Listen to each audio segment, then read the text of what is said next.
இன்றைய முதல் வாசகம் திருத்தூதர் பணிகள் நூலிலிருந்து வாசகம். அதிகாரம் 5 வசனம் 27 முதல் 33 முடிய. அந்நாட்களில் காவலர்கள் திருத்தூதர்களை அழைத்து கொண்டு வந்து யூத தலைமை சங்கத்தின் முன் நிறுத்தினார்கள். தலைமை குரு அவர்களை நோக்கி, நீங்கள் இந்த இயேசு பற்றி கற்பிக்கக்கூடாது என்று நாங்கள் கண்டிப்பாய் கட்டளையிடவில்லையா?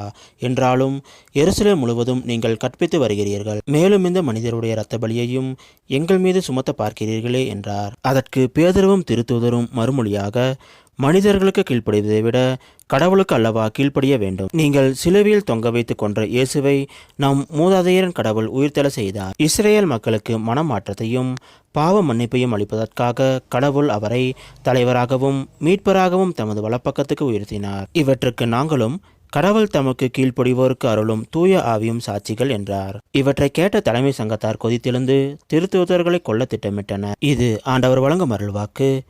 இறைவா உமக்கு நன்றி. இன்றைய நற்செய்தி புனித யோவான் எழுதிய நற்செய்தியிலிருந்து வாசகம். அதிகாரம் 3 வசனம் 31 முதல் 36 முடிய. அக்காலத்தில் இயேசு நிக்கதேமிடம் கூறியது, மேலிருந்து வருபவர் அனைவரையும் விட மேலானவர். மண்ணுலகிலிருந்து உண்டானவர், மண்ணுலகை சேர்ந்தவர். மண்ணுலகு சார்ந்தவை பற்றி அவர் பேசுகிறார். விண்ணுலகிலிருந்து வருபவர் அனைவருக்கும் மேலானவர். தாம் கண்டதையும் கேட்டதையும் பற்றியே அவர் சான்று பகர்கிறார். எனினும் அவர் தரும் சான்றை எவரும் ஏற்றுக்கொள்வதில்லை. அவர் தரும் சான்றை ஏற்றுக்கொள்பவர் கடவுள் உண்மையானவர் என்பதை உறுதிப்படுத்துகிறார். கடவுளால் அனுப்பப்பட்டவர் கடவுளின் வார்த்தைகளை பேசுகிறார்.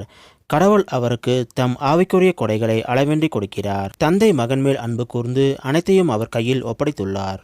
மகனிடம் நம்பிக்கை கொள்வோர் நிலைவாழ்வு பெறுவர்.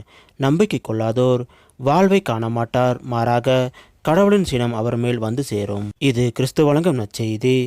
கிறிஸ்துவே உமக்கு புகழ்.